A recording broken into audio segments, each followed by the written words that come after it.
దివ్యవాణి ప్రేక్షకులకు శుభాభివందనములు. క్రీస్తే పునాదిగా అనే కార్యక్రమానికి మనందరినీ కూడా ఆహ్వానిస్తున్నాం.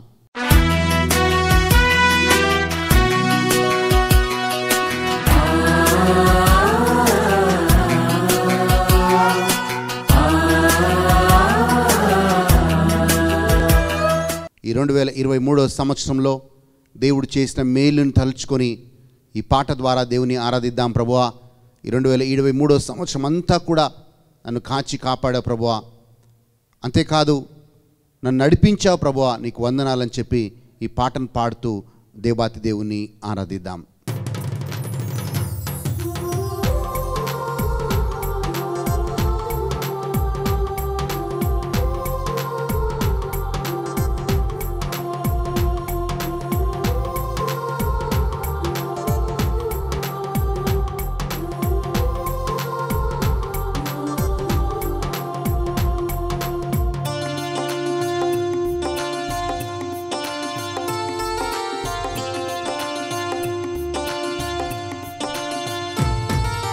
శీతాకాలంలో క్రిస్మస్ కాంతులతో జనించిన శ్రీ యేసుని నీడలో, జనించిన శ్రీ యేసుని నీడలో జీవుకు లేదు, చింత లేదు, చాలా సంతోషం.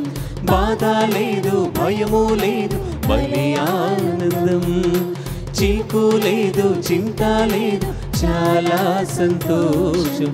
బాధ లేదు, భయము లేదు, బలి ఆనందం. హ్యాపీ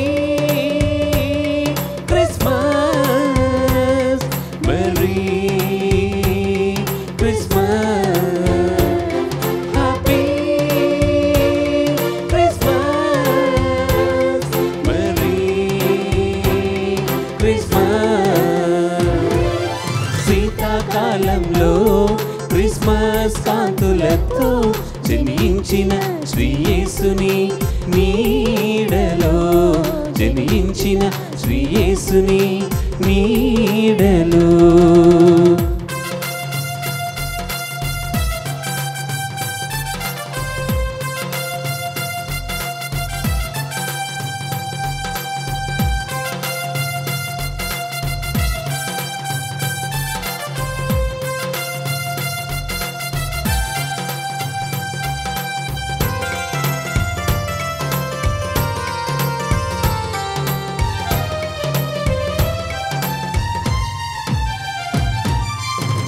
యాకోబుల నక్షత్రం ఉదయించెను, తూర్పు దేశ జ్ఞానులు గుర్తించెను.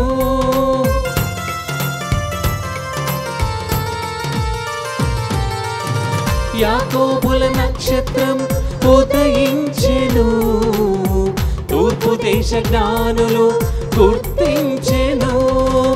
బెత్లెహేములో యేసుని చూచి కానుకలిచ్చెను నాడు, ఆరాధించి ఆనందించి యేసుని చాటెను చూడు. బెత్లెహేములో యేసుని చూచి కానుకలిచ్చెను నాడు, ఆరాధించి ఆనందించి యేసుని చాటెను చూడు. Happy Christmas, merry Christmas, happy Christmas, merry Christmas. శీతాకాలంలో క్రిస్మస్ కాంతులతో జనించిన శ్రీ యేసుని నీడలో, జనించిన శ్రీ యేసుని నీడలో.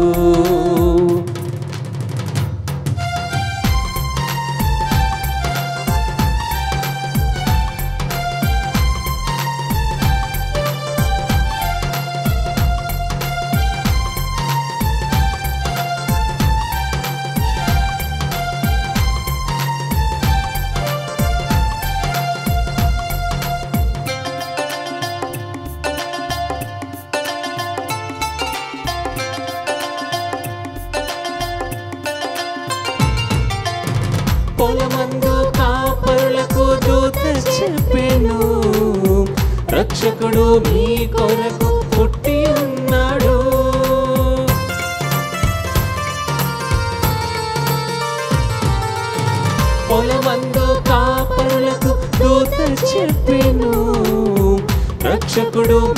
కొరకు పుట్టి ఉన్నాడు. పశువుల తొట్టిలో ప్రభువుని చూసి పరవశముందిరి వారు, కని విన్న వాటిని ప్రచురము చేసి మహిమపరచెను చూడు. పశువుల తొట్టిలో ప్రభువుని చూసి పరవశముందిరి వారు, కని విన్న వాటిని ప్రచురము చేసి మహిమపరచెను చూడు. Happy Christmas, merry Christmas, happy Christmas, merry Christmas. శీతాకాలంలో క్రిస్మస్ కాంతులతో జనించిన శ్రీ యేసుని నీడలో, జనించిన శ్రీ యేసుని నీడలో.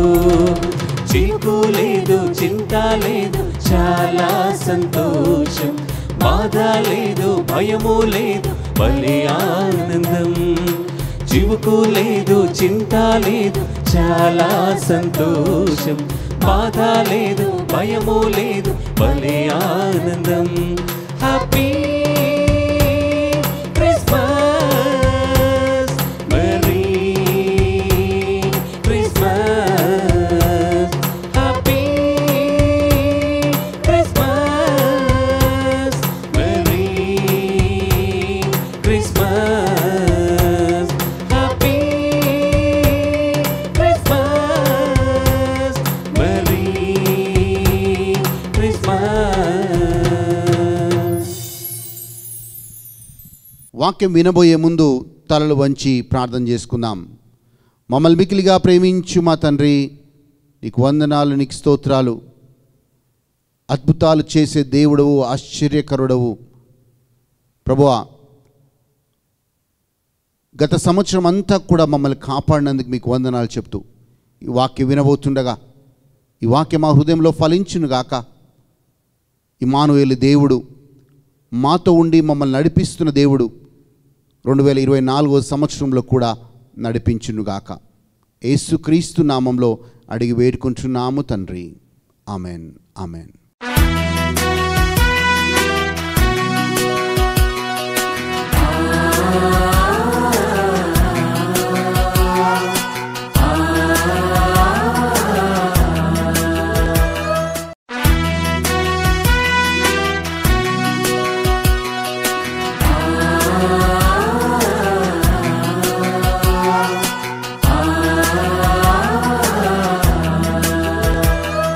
ఈరోజు మనిషి మనం చూస్తూ ఉంటే చాలామంది ఒంటరి వాళ్ళలాగా జీవిస్తున్నారు. People are living in loneliness. వాళ్ళ చుట్టూ అనేక మనుషులు ఉన్నా వాళ్ళలో ఒక భావంతో వాళ్ళు జీవిస్తూ ఉన్నారు. ఆ భావం ఏంటంటే, నేను ఒంటరి వాడిని, నాకు సహాయం చేసే వాళ్ళు ఎవరు లేరు, నాకు కష్టాల్లో ఉన్నప్పుడు ఆదుకునేవారు ఎవరు లేరు అనే ఒక భావంలో వాళ్ళు జీవిస్తారు. ఆ ఒంటరితనము ఆ వ్యక్తిని నిరుత్సాహంలో, నిస్పృహలో నడిపిస్తూ ఉంది. ఆ ఒంటరితనము ఆ వ్యక్తిని ధైర్యం కోల్పోయి అనేక తప్పుడు నిర్ణయాలు తీసుకునే విధంగా ఆ ఒంటరితనము ఆ వ్యక్తిని నడిపిస్తూ ఉంది. కానీ శుభవార్త ఏంటంటే, క్రిస్మస్ సందర్భముగా మనం ఒక వాక్యాన్ని, ఒక మాటని మనం విన్నాం. ఈ లోకంలో తన ప్రజలని పాపం నుంచి విడిపించుటకై రక్షకుడు జన్మిస్తాడు, ఆయన ఇమ్మానుయేలు అని పిలువబడతాడు అనే మాటను చదువుతా ఉన్నాం. యెషయా గ్రంథం 7వ అధ్యాయం 14వ వచనంలో చదువుతున్నాం. కన్యక గర్భము ధరించి ఒక శిశువుని కనును, ఆయన ఇమ్మానుయేలు అని పిలువబడును అని రాయబడింది. ఇమ్మానుయేలు అనగా దేవుడు మనతో, నీతో, నాతో నడుస్తాడు అని అర్థం. దేవుడు చాలా స్పష్టంగా మనకి ఒక వాగ్దానం ఇస్తూ ఉన్నాడు. వాగ్దానం ఏంటంటే, నేను ఇమ్మానుయేలు దేవుడిగా ఉండి నీతో ఉంటాను, నీతో నడుస్తాను, నిన్ను నడిపిస్తాను అనే వాగ్దానాన్ని దేవుడు చేస్తూ ఉన్నాడు. కానీ చాలామంది ఆ అభద్రతా భావంలో, ఆ ఒంటరితనంలో, ఆ ఆలోచనలో జీవిస్తూ వస్తారు. ఉదాహరణకి బైబిల్ గ్రంథంలో మనం చూసినట్లయితే, ఏలియా చాలా గొప్పగా దేవుడి చేత ఆశీర్వదించబడ్డవాడు, దేవుడి చేత నడిచాడు, అనేక అద్భుతాలు ఏలియా చేశాడు. కానీ ఇదే ఏలియా ఎప్పుడైతే ఆహాబు యెజబెలు ఏలియాని వాళ్ళు చంపుతామని వాళ్ళు చెప్పినప్పుడు ఆయనలోకి భయం వచ్చి ఇక అనుకున్నాడు, దేవుడు నన్ను విడిచిపెట్టాడు, నేను ఒంటరి వాణ్ణి అని ఒక భావంలో ఆయన జీవిస్తూ వచ్చాడు. మొదటి రాజుల గ్రంథం 18వ అధ్యాయంలో ఈ మాటను మనం చూడొచ్చు. పదే పదే ఏలియా నుంచి వచ్చే మాట ఏంటంటే, అయ్యో నేను ఒంటరి వాణ్ణి ప్రభువా, అయ్యో నేను ఒంటరి వాణ్ణి ప్రభువా అనే మాట ఆయన అంటూ వచ్చాడు. ఆ సమయంలో కూడా దేవుడు ఏలియాని బలపరుస్తూ వచ్చాడు, దేవుడు ధైర్యపరుస్తూ వచ్చాడు, తన దేవతను పంపించి ఆహారాన్ని ఇస్తూ వచ్చాడు. ఆయన శారీరకంగా బలహీనంగా ఉన్నప్పుడు ఆహారం ఇచ్చినప్పుడు ఏలియా ఆహారం పుచ్చుకొని మళ్ళీ శక్తిని పొందుకొని అనేక మైళ్ళు 40 రోజులు ఆయన ప్రయాణం చేస్తూ వచ్చాడు. అయినా కానీ ఆ ఒంటరితనము అనేది ఏలియాని వెంటాడుతూ ఉంది. ఆ ఒంటరితనంలో ఏలియా మాట్లాడకూడని మాటలు మాట్లాడుతూ ఉన్నాడు. అలాంటి ఏం మాట్లాడుతున్నాడు ఏలియా? ఆ ఒంటరితనంలో ప్రభువా నేను చనిపోతాను, ప్రభువా నేను చనిపోతాను, ప్రభువా నేను చనిపోతాను అని ఆ ఒంటరితనంలో పదే పదే ఏలియా ఆ మాట అంటూ ఉన్నాడు. ఎందుకు ఆ మాట ఏలియా అంటూ ఉన్నాడంటే, ఆయన ఒంటరితనంలో ఉండి నిరుత్సాహంలో నిస్పృహలో ఉన్నాడు. అలాంటి భావంతో జీవించేవారు ఎవరు కూడా ధైర్యంగా ముందుకు నడవలేరు. కానీ ఈరోజు మీకు ఈ వాక్యాన్ని చెప్తూ ఉన్నాను, మనకి ఇమ్మానువేలు దేవుడు నీ తోడుగా ఉన్నాడు, ఆయన నిన్ను నడిపిస్తాడు. నువ్వు అనుకున్న గమ్యాన్ని, నువ్వు అనుకున్న ఒక విషయాన్ని సాధించడానికి నీ దేవుడు నీ తోడుగా ఉంటాడు అనే మాటని మీకు జ్ఞాపకం చేస్తున్నాను. అలాగే యెహోషువ కూడా ఒక భావంలో ఉన్నాడు. అనేక సంవత్సరాలు యెహోషువ మోషేతో నడిచాడు. 40 సంవత్సరాలు మోషేని నాయకుడిగా చూశాడు. దేవుడు మోషే ద్వారా అనేక గొప్ప కార్యాలు చేయడం యెహోషువ చూశాడు. ఇప్పుడు మోషే చనిపోయాడు, ఇక యెహోషువ ఇజ్రాయెల్ ప్రజల్ని నడిపించాల్సిన సమయం వచ్చింది. ఈ సమయంలో యెహోషువ కూడా బహుశా నేను ఒంటరి వాణ్ణి, నేను ఎలా ఈ ఇజ్రాయెల్ ప్రజలు నడిపించగలుగుతాను, నేను మోషే అంత శక్తివంతుని కాదే, మోషే అంత గొప్ప నాయకత్వపు లక్షణాలు నాకు లేవే అని బహుశా యెహోషువ అనుకుంటున్న సమయంలో యావే దేవుడు ఒక వాగ్దానాన్ని యెహోషువకి ఇస్తున్నాడు. యెహోషువ నువ్వు భయపడకు, నేను మోషేతో ఎలాగున్నానో అలాగే నీతో కూడా ఉంటాను, నేను మోషేని ఎలా నడిపించానో నేను నిన్ను కూడా అలాగే నడిపిస్తాను, నువ్వు భయపడకు అని దేవుని మాట యెహోవా మాట యెహోషువకు వచ్చినప్పుడు యెహోషువ ధైర్యం తెచ్చుకొని ఆయనకిచ్చిన బాధ్యతని, దేవుడు నాతో ఉన్నాడు, దేవుడు నన్ను నడిపిస్తాడు, ఈ బాధ్యతలో దేవుడు నా తోడుగా ఉంటాడని ధైర్యంగా యెహోషువ ముందడుగేశాడు. ఎలాగైతే మోషేతో అద్భుతాలు దేవుడు చేశాడో అలాగే యెహోషువ ద్వారా కూడా దేవుడు అనేక అద్భుతాలు చేశాడు. యెహోషువ ప్రార్థన చేసినప్పుడు సూర్య చంద్రులను దేవుడు ఆపాడు. యెహోషువ ప్రార్థన చేసినప్పుడు యోర్దాను నది చీలి ఆ యొక్క ఇశ్రాయేల్ ప్రజలు పొడి నేల మీద నడుచుకుంటూ వెళ్ళారు. అలా ఎన్నో అద్భుతాలు చేస్తూ యెహోషువకి గొప్ప కృపని దేవుడిచ్చాడు. ఆ కృపను ఏంటంటే చివరిగా ఇజ్రాయెల్ ప్రజల్ని వాగ్దాన భూమిలోకి నడిపించగలిగాడు. ఏది ధైర్యపరిచింది యెహోషువనంటే, దేవుడు నాతో ఉన్నాడు, మోషేని నడిపించిన దేవుడు, మోషేతో ఉన్న దేవుడు, మోషే ద్వారా అద్భుతాలు చేసిన దేవుడు నాతో కూడా ఉన్నాడని ధైర్యంతో యెహోషువ నడిచాడు. ఆయన వాగ్దాన భూమికి, ఆయన గమ్యానికి ఆయన చేరుకున్నాడు. ఈరోజు ఈ వాక్యం వింటున్న మీరు బహుశా మీరు అలాంటి భావంతో జీవిస్తున్నారేమో.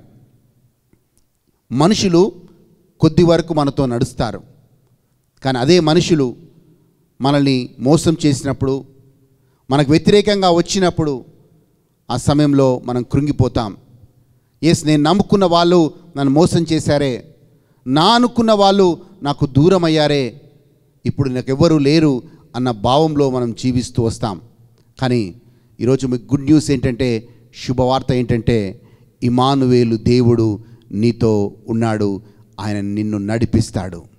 ఎవరు మనుషులు నీకు సాయం చేయలేకపోవచ్చు, కానీ దావీదు మాట అంటాడు కీర్తన 121లో, నాకు భూమి ఆకాశము సృష్టించిన దేవుడి నుంచి మాత్రమే నాకు సహాయం లభిస్తుందంటాడు. నీకు కూడా భూమి ఆకాశము సృష్టించిన దేవుడి నుంచి సహాయము లభించునుగాక. అలాగే మనం చూస్తున్నాము, ప్రతి విషయంలో దేవుడు వాళ్ళతో నడుస్తూ వస్తాడు. షద్రత్ మిషద్ అబేద్నెగోలు వాళ్ళని అగ్నిగుండంలో వాళ్ళు ఆ రాజు వేసినప్పుడు ఆ రాజు అనుకున్నాడు, ఎవరు కాపాడుతాడు, వీళ్ళ దేవుడు కాపాడుతాడా? ఎందుకంటే ఆ అగ్నిగుండం భయంకరమైన 7 సార్లు రెట్టింపు అగ్నితో అది కాలుతూ ఉంది. ఆ అగ్నిగుండంలో షద్రత్ మిషద్ అబేద్నెగోలని వీళ్ళ ముగ్గురిని అగ్నిగుండంలో వేసినప్పుడు ఇక రాజు అనుకున్నాడు, వీళ్ళెవరు కాపాడలేరు, ఎందుకంటే నాకు అధికారం ఉంది అని రాజు అనుకున్నాడు. కానీ అదే అగ్నిగుండంలో వేసిన రాజు ఆ ముగ్గురితో పాటు ఇంకొక వ్యక్తిని కూడా చూస్తున్నాడు. ఆ రాజు సాక్ష్యం ఇస్తున్నాడు, నేను ముగ్గురినే వేశాను అగ్నిగుండంలో, కానీ 4 కనబడుతున్నారు. ఆ 4వ వ్యక్తే ఇమ్మానుయేలు దేవుడు. ఆ 4వ వ్యక్తే దేవుడుగా ఉండి షద్రత్ మిషద్ అబేద్నెగోలని ఆ యొక్క అగ్నిగుండంలో కాలకుండా వాళ్ళని సురక్షితంగా కాపాడాడు. ఆ అగ్నిగుండంలో ఒకవైపు అగ్ని కాలుతూ ఉంది, కానీ అగ్నిగుండంలో వీళ్ళ ముగ్గురికి మాత్రం ఒక చల్లని గాలి వీస్తుందంట. చాలామంది అలాగే అనుకుంటారు, నాకు అధికారం ఉంది, నేను ఏమైనా చేస్తాను అని ఇంకొకరిని హింసిస్తారు, ఇంకొకరిని బాధిస్తారు, ఇంకొకరిని నొప్పిస్తారు. కానీ దేవుడు అలాంటి పరిస్థితుల్లో కూడా దేవుడు ఆ వ్యక్తితో నడుస్తాడు. షద్రత్ మిషద్ అబేద్నెగోలని అగ్నిగుండం నుంచి కాపాడిన దేవుడు నిన్ను కూడా ఈ భయంకరమైన స్థితి నుంచి నిన్ను కాపాడునుగాక. నీ చుట్టూ ఉన్నది అగ్నిగుండంలాగా ఉండొచ్చు, నీకు ఏ దారి కనబడకపోతుండొచ్చు, కానీ అలాంటి సమయంలో నీ దేవుడు నీతో ఉన్నాడు. షద్రత్ మిషద్ అబేద్నెగోలని అంత భయంకరమైన ఆ అగ్నిగుండంలోంచి కాపాడిన దేవుడు నిన్ను కూడా నీ భయంకరమైన పరిస్థితి నుంచి స్థితి నుంచి నిన్ను కాపాడునుగాక. నిన్ను నీ ఒడ్డు నిన్ను నీ ప్రయాణంలో నిన్ను ఒక దరి చేర్చునుగాక. అలాగే మనం చూస్తూ ఉన్నాం, ఇంకా ముందుకు వెళ్ళినప్పుడు ఈ ఒంటరితనము అనే భావము, ఆలోచన చాలా ప్రమాదకరము. కానీ రోజు మనల్ని ధైర్యపరచుకునే వాళ్ళుగా మనం ఉండాలి. దావీదు అనేక సంవత్సరాలు సౌలు రాజు ఆయన వెంటాడుతూ వచ్చాడు, ఆయనని చంపాలని ప్రయత్నం చేస్తూ వచ్చాడు. కానీ దావీదు ధైర్యం కోల్పోలేదండి. దావీదు కీర్తన 27 మనం మొదటి 3 వచనాలు చూస్తే దావీదు ఇలా అంటూ ఉన్నాడు, దేవుడే నా రక్షణ అయి ఉన్నాడు, దేవుడే నాకు వెలుగై ఉన్నాడు, నేను ఎవరికి భయపడను, మనుషులు నన్ను ఏమి చేయగలరు అనే మాటని దావీదు అంటూ ఉన్నాడు. ఏ సమయంలో దావీదు ఆ మాట అంటున్నాడంటే, ఒంటరిగా ఉన్నాడు దావీదు కూడా, గుహల్లో ఎడారిలో తలదాచుకుంటూ ఉన్నాడు, ఎవరు లేరు దావీదుని ప్రోత్సహించడానికి. కానీ అలాంటి టైంలో దావీదు తనను తాను బలపరుచుకొని ఉంటున్నాడు, దేవుడు నాకు రక్షణగా ఉన్నాడు, దేవుడు నాకు వెలుగుగా ఉన్నాడు, నేను ఎవ్వరికి భయపడను, నేను ఏ పరిస్థితికి భయపడను, మనుషులు నాకేం చేయగలుగుతారు అని దేవుడి మీద దావీదు భారమేసి ధైర్యంతో దావీదు ముందుకు సాగాడు. దేవుడు దావీదుని అన్ని విషయాల నుంచి కాపాడి ఆయన ఇజ్రాయేలుకి రాజుగా ఒక గొప్ప ఉన్నత స్థితిలో దావీదుని దేవుడు ఉంచినట్లుగా మనం చూస్తూ ఉన్నాం. ఈరోజు బహుశా దావీదులాగా ఏది గమ్యం తెలియకుండా, ఎడారిలో ఫ్యూచర్ ఏంటో తెలియకుండా, భవిష్యత్ ఏంటో తెలియకుండా, ఏమవుతుందో తెలియకుండా ఒక భయంకరమైన స్థితిలో జీవిస్తున్నారేమో. కానీ దావీదుని దేవుడు హెచ్చించినట్లుగా దేవుడు మిమ్మల్ని కూడా హెచ్చించునుగాక. దావీదుని దేవుడు ఎలాగైతే కాపాడాడో శత్రువుల నుంచి, దేవుడు మిమ్మల్ని కూడా కాపాడునుగాక. ఆ ఒంటరితనములో దావీదుని ప్రోత్సహించిన దేవుడు నిన్ను కూడా ప్రోత్సహించునుగాక. ఈరోజు ఈ శుభవార్తని మనం తీసుకుందాం. నేను ఒంటరి వాడిని కాదు, ఒంటరి పోరాటం నేను పోరాటం లేదు, నా పోరాటంలో నా దేవుడున్నాడు. మీకు ఇంకొక వాక్యాన్ని జ్ఞాపకం చేస్తాను.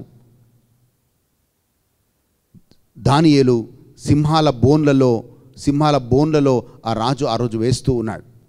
బహుశా దానియేలు అనుకుండొచ్చు, ప్రభువా నా పని అయిపోయింది, సింహాల బోన్లలో నేను వేయబడ్డాను, నాకెవరు లేరు, ఆ రాజు కూడా చూస్తున్నాడు. నిజంగానే దానియేలు నమ్ముకున్న దేవుడు దానియేలుని కాపాడతాడా అని రాజు ఆసక్తిగా చూస్తూ ఉన్నాడు. దానియేలు మౌనంగా వెళ్ళాడు. ఎందుకంటే దానియేలు ఒక అలవాటు ఉంది దానియేలుకి. రోజుకి మోకాళ్ళు ఊని 3 సార్లు ప్రార్థన చేసే మంచి అలవాటు దానియేలుకు ఉంది. అందుకే దానియేలుకి ధైర్యం. ఆ ధైర్యం ఏంటంటే నా దేవుడు ఏ స్థితిలో అయినా నన్ను కాపాడుతాడన్న ధైర్యం. రాజు పడి ఉండొచ్చు, కానీ అక్కడ చుట్టుపక్కల ఉన్న వాళ్ళందరూ కూడా భయపడి ఉండొచ్చు, కలవరపడి ఉండొచ్చు. కానీ దానియేలు మాత్రం సింహాల బోన్లలో వెళ్ళి మౌనంగా కూర్చున్నాడు. కొద్దిసేపు తర్వాత వచ్చి రాజు చూస్తున్నాడు. చాలా ఆకలితో ఉన్న సింహాలవి, కానీ దానియేలు ఏమాత్రం కూడా హాని చేయలేదు. దానియేలు సురక్షితంగా బయటికి వచ్చాడు. దానియేలుకి ధైర్యం ఇచ్చింది ఇమ్మానుయేలు దేవుడు. దానియేలు సింహాల బోన్లో కాపాడింది ఇమ్మానుయేలు దేవుడు. ఆ దేవుడు నిన్ను కూడా కాపాడునుగాక. ఏ స్థితిలో అయినా, నీ అనారోగ్యంలో అయినా, నీ కష్టంలో అయినా, నీ బాధలో అయినా, ఏ స్థితిలో అయినా ఆయన విడిచిపెట్టని దేవుడు, విడనాడని దేవుడు. నీ తల్లి మరచినా, నీ తండ్రి మరచినా నేను నిన్ను విడువను అంటున్నాడు, నేను నిన్ను ఎడబాయను అంటున్నాడు. సరే, ఈరోజు ఆ దేవాతి దేవుని మీద నమ్మకం ఉంచుతాం. ప్రభువా నన్నెన్నటికీ ఎడబాయనన్నావే, తల్లి తన పసికందును మర్చిన నేను నిన్ను మరువను అన్నావే. ప్రభువా ఈరోజు నన్ను కూడా నడిపించు. ఈ 2023 సంవత్సరంలో నడిపించినందుకు నీకు వందనాలు ప్రభువా. ఈ 2024 సంవత్సరంలో నేను అడుగు పెడుతూ ఉండగా ప్రభువా ఈ సంవత్సరం అంతా నీ సన్నిధి నాతో ఉండునుగాక, నీ ప్రసన్నత నాతో ఉండునుగాక. నన్ను నడిపించి నాకు విజయాలు ఇవ్వమని నజరేయుడైన యేసుక్రీస్తు నామంలో అడుగుచున్నాము మా పరలోకపు తండ్రి. ఆమేన్, ఆమేన్.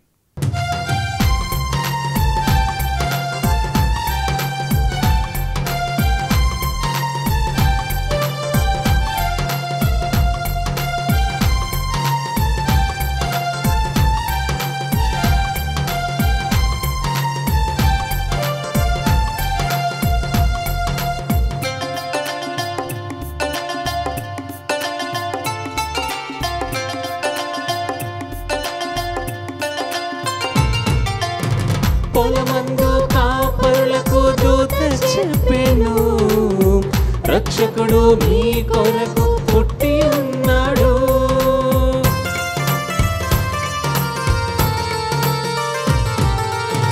పొలమందు కాపరులకు దూత చెప్పెను, రక్షకుడు మీ కొరకు పుట్టి ఉన్నాడు.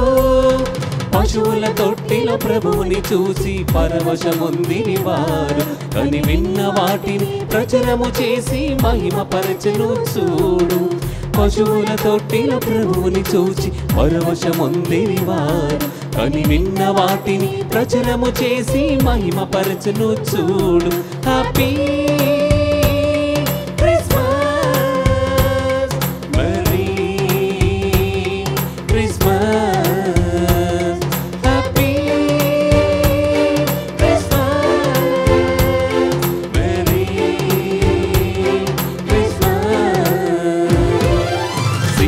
కాలంలో క్రిస్మస్ కాంతులతో జనించిన శ్రీ యేసుని నీడలో, జనించిన శ్రీ యేసుని నీడలో చిక్కు లేదు, చింత లేదు, చాలా సంతోషం. బాధ లేదు, భయము లేదు, భలే ఆనందం. చివుకు లేదు, చింత లేదు, చాలా సంతోషం.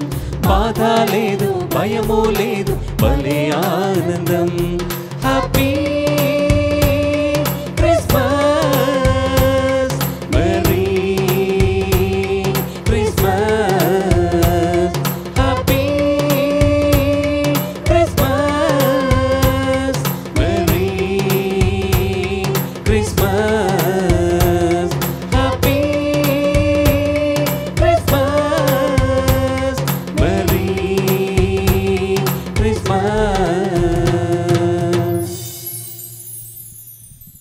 కళ్ళు మూసుకుని చివరి ప్రార్థన చేసుకుందాం. ప్రభువా, నీకు వందనాలు, నీకు స్తోత్రాలు నైనా. ప్రభువా, ఈ సంవత్సరం అంతా మమ్మల్ని కాపాడినందుకు నీకు వందనాలు. మాలో ఉన్న అభద్రతా భావాన్ని, మాలో ఉన్న ఒంటరితనాన్ని తీసేసి ప్రభువా, మాలో పిరికి ఆత్మను తీసేసి ధైర్యపు ఆత్మతో నింపి మమ్మల్ని, మా కుటుంబాలను దీవించమని యేసుక్రీస్తు నామములో అడుగుచున్నాము తండ్రి. ఆమేన్. ఆమేన్. దేవుడు మిమ్మల్ని, మీ కుటుంబాలని దీవించునుగాక. మళ్ళీ వచ్చే వారం ఇదే సమయానికి క్రీస్తే పునాదిగా అనే కార్యక్రమంలో కలుద్దాం. God bless you all.